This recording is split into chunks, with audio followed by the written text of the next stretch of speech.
미국의 예외주의라는 말씀을 제가 드렸잖아요. 우리는 달라. 그 예외주의를 생각을 하고 우리는 아직까지 달러 패권이 있으니까 우리는 세계 글로벌 경제에 있어서 최선방에 선 사람이니까 그 단어에 여러분 얼마나 자만심이 가득 찬 단어입니까?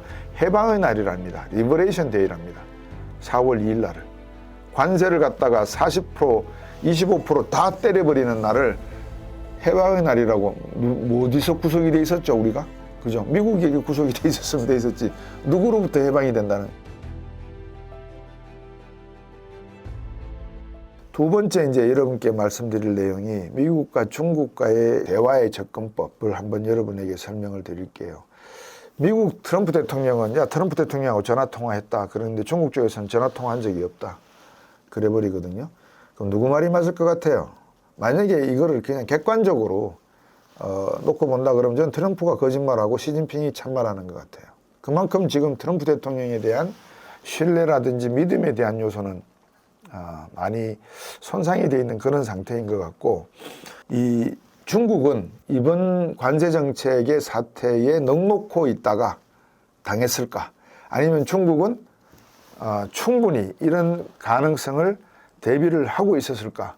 제가 여러분에게 한번 질문을 던져볼게요. 대한민국의 정부는 트럼프 대통령이 2기가 되면 관세 정책으로 또 폭탄이 떨어질 가능성이 있다라고 생각을 해서 통상정책과 대통령 주재 국무회의 때마다 논의를 했었을까? 안 했을까? 여러분 어떻게 생각하세요? 만약에 했을 것이다 라고 믿는 분이 계시면 그분은 전략가로 모셔야 됩니다. 저희들이. 제가 볼 때는 하나도 안 했습니다. 국가라고 하는 것은요, 하나의 시스템적으로 움직이는 겁니다. 제가 자꾸 삼성의 예를 들어서 죄송한데 삼성분들에게 이재용 부회장이 감옥에 가면 삼성이 망한다? 망했습니까? 안 망했죠. 왜냐하면 시스템이 존재하거든요. 그러면 대한민국도 시스템이 존재하는데 이 시스템의 수준이 티어 1이냐, 티어 2냐, 티어 3냐를 놓고 봐야 되는 겁니다. 티어 1 정도가 되려고 그러면 적어도 미국 정도가 돼야 되죠. 대양 함대가 존재를 하고 자국의 자본시장과 실물시장, 무역의 전반적인 통제가 가능한 전 세계를 아우르는 굳이 경제 이슈만을 가지고 논하는 게 아니라 정치, 사회, 문화, 교육 모든 이슈가 이 경제적 이해관계에 맞물려 가지고 돌아가는 하나의 국가의 시스템, 이게 미국이 가지고 있는 국가 시스템이라고 보셔야 됩니다. 워싱턴 DC에 가보시면 압니다. 제가 보는 관점에서는. 왜 그러냐, 대한민국은 세계 10위의 경제국입니다. 그러면 세계 10위의 경제국이라고 하면 티어 1, 그러니까 국가의 경제 수준을 따지면 1등급, 2등급, 3등급으로 나누면 적어도 2등급에는 속하는 나라예요. 그럼 2등급에 속하는 나라는 어떤 시스템을 가지고 있어야 되느냐? 대통령을 중심으로 한 그 보좌관들이 앞으로 일어날, 왜냐하면 우리나라는 제조업이잖아요. 수출로 먹고 사는 나라잖아요. 그러니까 대한민국의 모든 초점은 말초신경, 더듬이는 대외 환경의 변화에 밀접하게 정보와 첩보를 수집하는데 더듬이가 다 뻗어가 있어야 돼요. 말초신경의 모든 신경세포가 뻗어져 나가 있어야 되는 거예요. 그래서 만약 국정원 그러면 대북 간첩 활동을 중심으로 두는 것도 맞지만 대한민국의 주요한 기술, 과학기술의 대외 유출 이런 부분도 국정원에서 관리하는 게 맞다는 거죠. 그리고 대통령실에서도 경제회의를 하면 적어도 기획재정부 장관이나 산자부 장관이나 경제 관련 부처 장관들은 노동부 장관까지 포함해서예요. 미국이 앞으로 트럼프 대통령이 당선이 된다면 어떤 식의 정책들이 나올 가능성에 대한 시나리오가 쭉 나오지 않겠어요. 저 같은 사람도 2005년, 2009년 경제대전망 하면서 책을 만들면서 여러분들에게 시나리오를 제시를 해드렸잖아요. 13개인가 되는 시나리오를 만들어 놓고 그 시나리오에 따라서 우리나라의 성장률은 어떻고 환율 변화는 어떻고 주가지수는 어느 정도 갈 것이고 제가 그걸 다 예측을 해드리거든요. 그러면 일국의 대통령을 모시고 있는 대통령 비서관들과 기관들, KDI도 있고 뭐 키에트도 있고 대외정책개발연구원도 있고 뭐 많잖아요.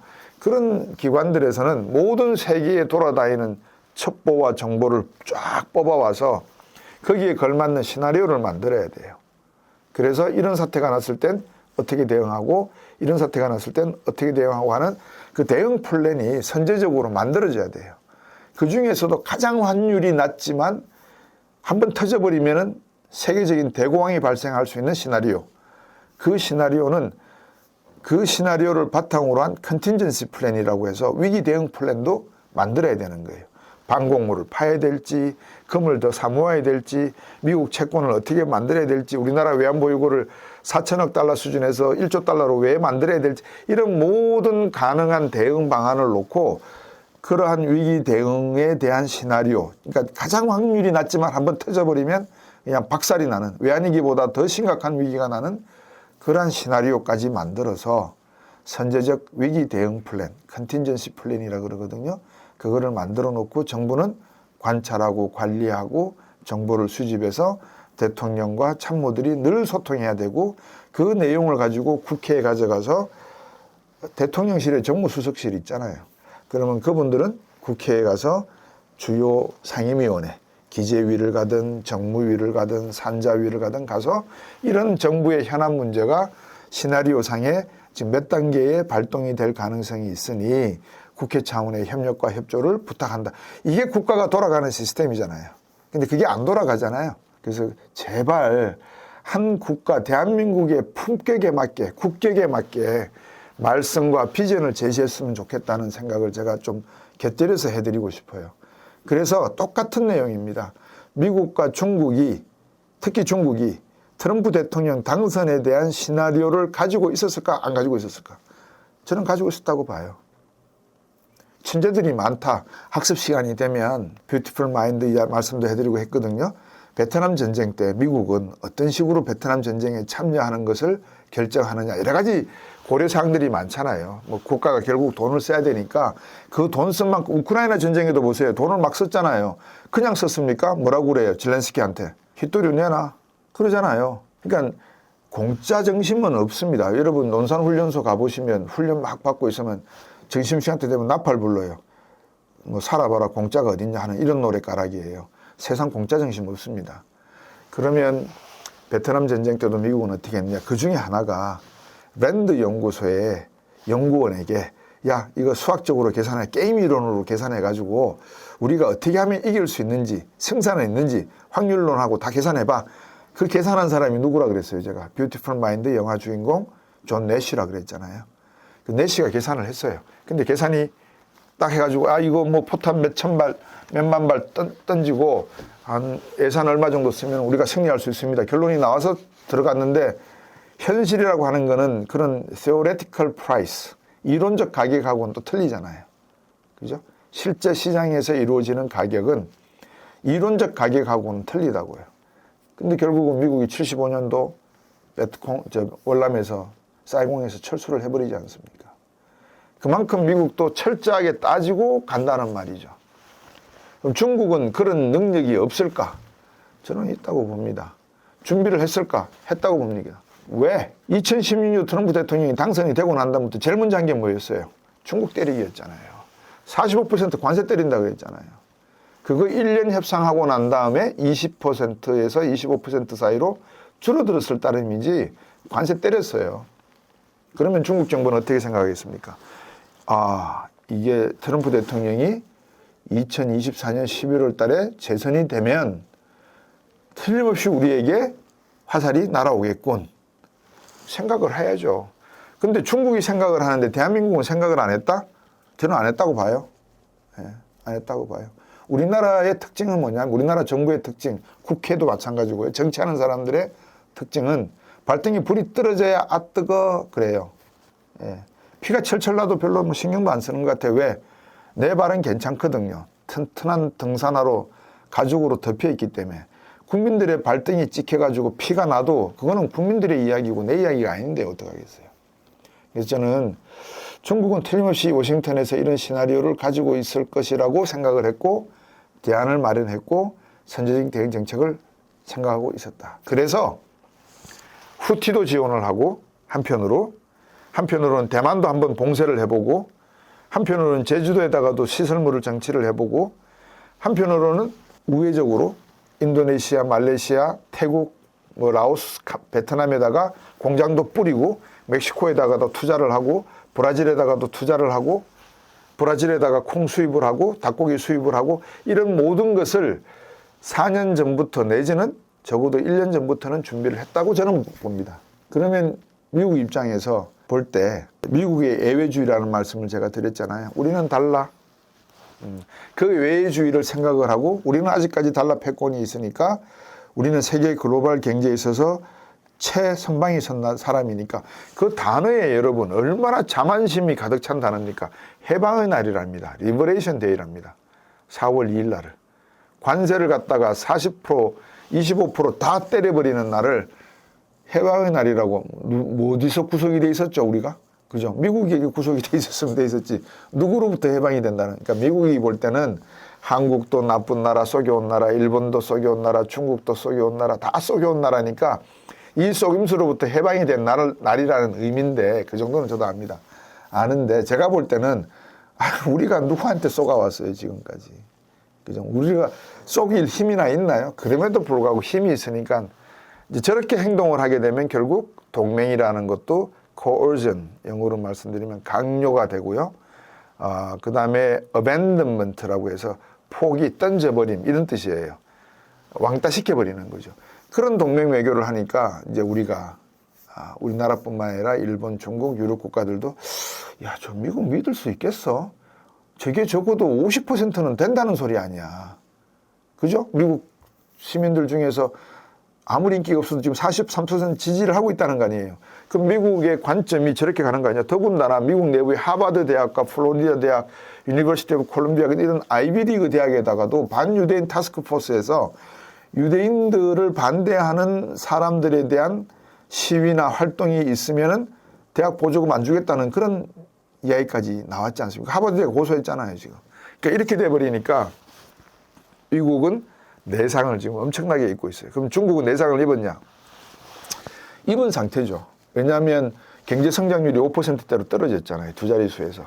그러면 제가 저번에도 말씀을 드렸지만 지금 이렇게 미국과 중국의 어떤 딜레마적인, 모순적인 창과 방패라고 하면 여러분 모순이라는 단어 아시죠? 어원을. 중국에서 한 상인이 야, 이 방패를 사십시오. 이거는 어떤 창도 못 뚫습니다. 이 창을 사십시오. 이 창은 못 뚫는 방패가 없습니다.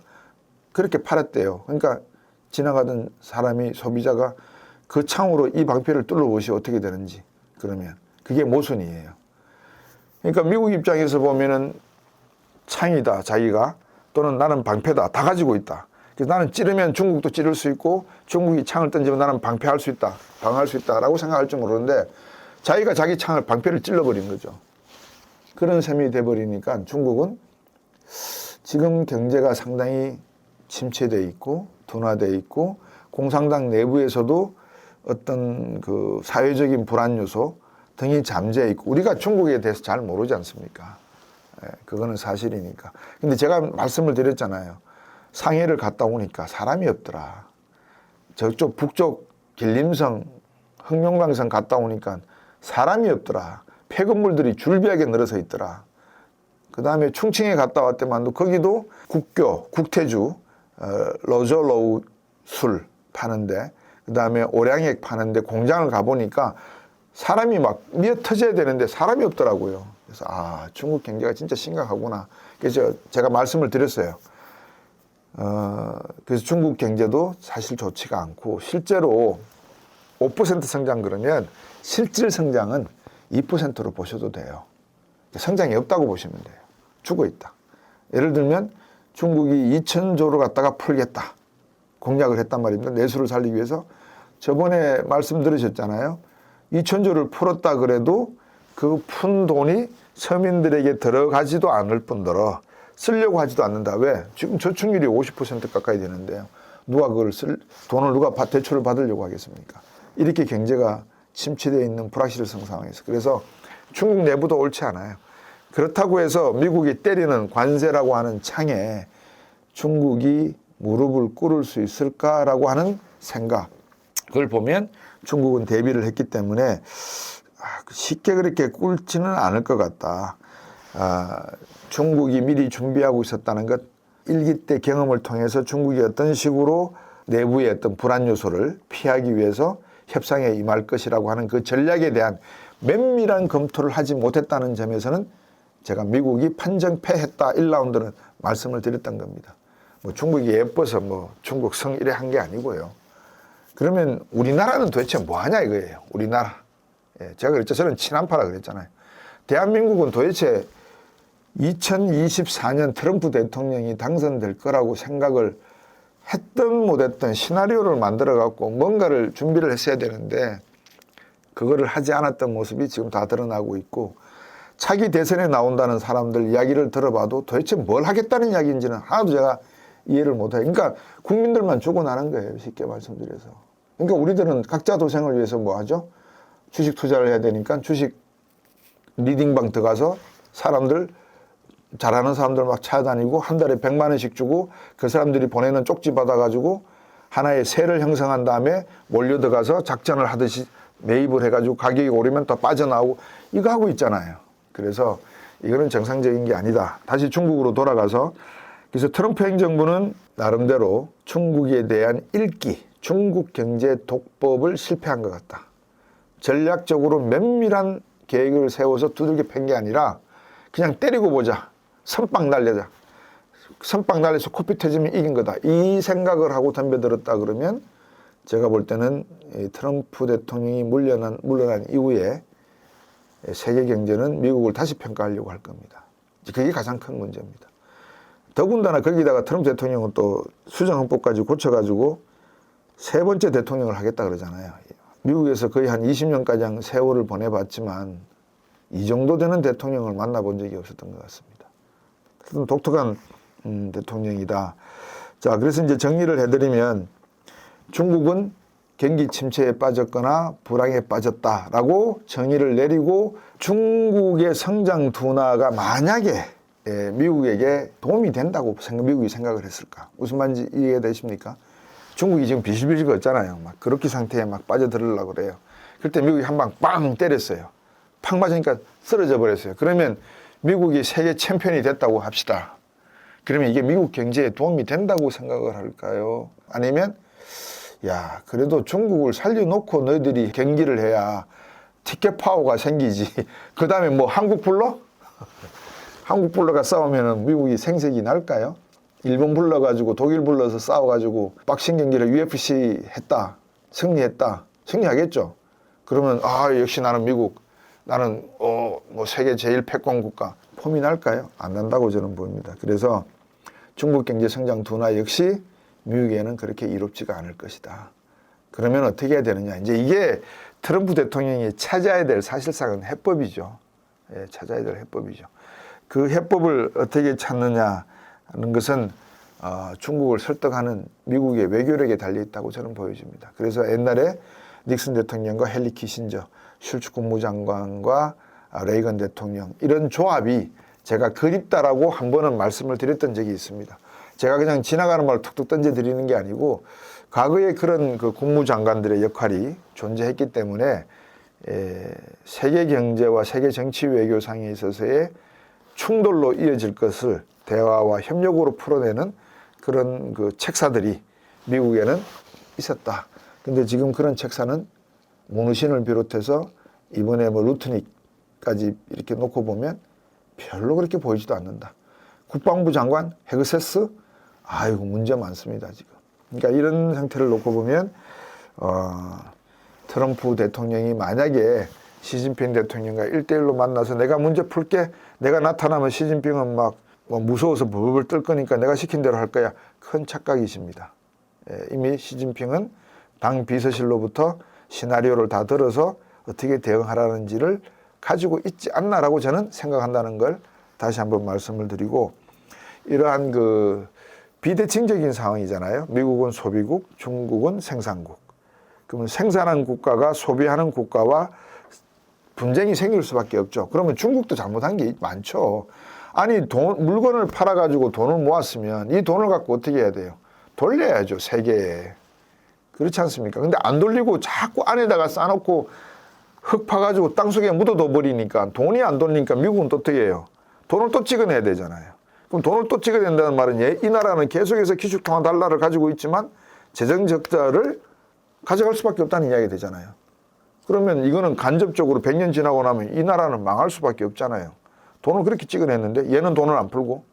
그래서 저는 중국이 위안화의 절상 문제를 한번 고민해 봐라 라고 또 말씀을 드리고 싶어요. 지난번에는 중국이 이 문제를 해결하려고 그러면 미국계, 유럽계 이 자본기관들, 투자은행들의 투자를 받아들여라. 그러면 일순간에 부동산 문제 해결될 수 있다. 이거는 극단적인 제가 표현입니다. 똑같은 방식으로 돈을 벌었으면 이 돈을 쓸 줄 알아야 되거든요. 근데 그 돈을 쓰지 않으니까 과거에 2차례에 걸친 아편 전쟁이 일어났었고 이번에도 미국, 유럽의 그런 견제를 받고 있는 게 아닌가 하는 생각이 들어서 이런 비대칭적인 상황을 구조를 양국이 협력해서 풀어나가는 것이 가장 바람직한 방향인 것 같다. 그러면 이제 대한민국은 그런 시나리오에 만약에 그 안착, 구조화를 가정을 했을 때 우리도 제조업으로 먹고 사는데 그럼 우리는 어떻게 할 것이냐. 이거를 고민해야 된다. 이 말씀이었어요. 그러니까 우리가 중국을 설득을 해서 우리와 동맹 외교를 하려고 그러면 우리에게는 반도체를 전적으로 맡겨라. 너희들 반도체까지 해가지고 세계를 다 먹어버리겠다고 하면 도대체 세계와 협력하겠다는 게 아니지 않느냐. 그거는 악마지 그게 무슨 천사냐. 이런 식으로 어프로치를 할 수 있는 전략과 전술이 존재를 해야 되고 혼자만이 해결이 안 되면 유럽 국가들과 일본과 미국과 같이 노력을 해야 된다는 말씀이에요. 대한민국이 1년 예산이 700조입니다. 5년 재임을 하시면 3,500조. 1년 재임을 하셔도 700조입니다. 삼성전자보다도 큰 주식회사입니다. 그 주주들인 국민들에게 미래의 어떤 보험과 복지와 생활을 줄 것인지를 고민하셔야지. 그럼 뭐 이상한 AI, 무슨 AI 이야기 안 하면 차라리 그럴 바에야 대통령을 AI로 만들죠. 뭐 국무위원들도 AI로 다 만들어버리고. 있잖아요. 그 휴머노이드 만들어가지고 가슴팍에 국무총리, 가슴팍에 대통령, 왕관 씌워주고 AI로 다 만들어버리면 되죠. 그럼 뭐 하려고 대통령 뽑아요. 그래서 미중 이야기를 하다가 제가 그까지 갔습니다만 시진핑을 잘 우리는 연구를 해서 시진핑의 생각, 트럼프의 생각을 잘 녹여내는 미래 전략을 가져가야 됩니다. 저는 트럼프 대통령도 그렇고 시진핑 주석은 첫째, 이 사람은 철저하게 약자의 입장, 즉 이 고통받는 중국 시민들의 입장에서 그 고통과 빈곤의 문제를 공산주의식으로 해결하겠다고 하는 사상으로 무장되어 있는 사람이라고 저는 봅니다. 트럼프는 미국의 애외주의적인 입장으로 철저하게 미국은 다르다라는 생각을 가지고 미국은 뭐든지 마음대로 할 수 있다. 나는 거기에 짜르가 될 수 있다. 앞으로 다음 교황은 누가 되면 좋겠습니까? 내가 교황이 되고 싶다. 이런 말을 하는 사람이 이 트럼프입니다. 그러면 이 둘이가 어떻게 하면 하나의 협력 관계를 가질 수 있겠는가? 제가 볼 때는 불가능하다. 4년 동안은. 그러면 충돌이다. 그럼 대한민국 경제도 4년 동안은 매우 어렵다. 이 답이 나오는 거예요. 이렇게. 제가 생각하는 답입니다. 여러분께서도 미국과 중국의 다툼을 단순하게 뭐 관세 정책 놓고 145% 때렸더니만 이게 또 이런 말이 나오고 전화를 걸었다 이렇게 언론에서 무차별적으로 던지는 잡스러운 정보에 취하지 마시고 생각을 하십시오. 트럼프는 어떤 사람, 시진핑은 어떤 사람, 비대칭적인 국가 전력을 놓고 중국은 어떻게 준비를 해왔을까? 지금 중국이 대응하는 방법을 놓고 보면 이들은 알고 있었구나. 그래서 무대응으로 가는구나. 답답하면 네가 전화하겠지. 네가 전화해. 내가 왜 전화해? 이 전략으로 가는구나. 그럼 누가 지는 거예요? 이 회전에서는 트럼프가 지는 거죠. 그러면 이제 3라운드가 만들어지겠죠. 그 3라운드는 어떻게 만들어질까? 여기에 대한민국이 중재 노력을 하라 그랬던 겁니다. 이해가 되실는지 모르겠습니다. 그래서 대한민국이 그 정도의 전략과 전술적인 내용은 가지고 있는 것이 어떨까 하는 생각을 저는 해보고 있고, 중국이라는 나라 가볍게 볼 나라가 아니라는 거 다시 한번 강조해드리고, 제 말을 못 믿겠으면 대만에 가셔서 장개석 전 총통이 중국을 탈출할 때 가져온 그 중국의 문명의 유품들을 박물관에, 대만 박물관에 가서 보십시오. 한 달 보셔도 다 못 볼 겁니다. 그거를 보시면 이 친구들이 왜 반도체 기술에 능하고 쌀 한 톨에 새겨놓은 걸 한번 보세요. 글자를 새겨놓은 한자를 새겨놓은 거를 그러니까 그런 거를 놓고 볼 때 그렇다고 해서 뭐 중국에 우리가 맹목적으로 추정하는 이야기는 아닙니다. 오해하지 마십시오. 대한민국 고조선의 역사 이거는 제가 지난번에 윤순봉 서재를 통해서 역사를 다시 해석해 보시라고 제가 말씀을 드렸지 않습니까? 그래서 저는 완전 친한파입니다. 저는 이 동북 삼성도 다시 수복을 해야 된다는 사람 중에 한 사람이고 몽골도 연방국가의 한 국가로 United States of Republic of Korea로 만들어야 된다는 원대한 꿈을 꾸고 있는 사람 중에 한 사람입니다. 꿈은 꿈으로 끝나지 모르겠지만 붉은 악마는 그러더라고요. 이 통천을 통해서 꿈은 이루어진다. 예, 저는 그 생각을 하고 있기 때문에 결국 중국과 미국은 확실하게 비대칭 전략을 가지고 있으니까 이들에게 우리가 어떤 역할을 해서 꼭 먹고 알 먹고 할 수 있는지를 봐야 된다. 그 말씀을 드리겠습니다.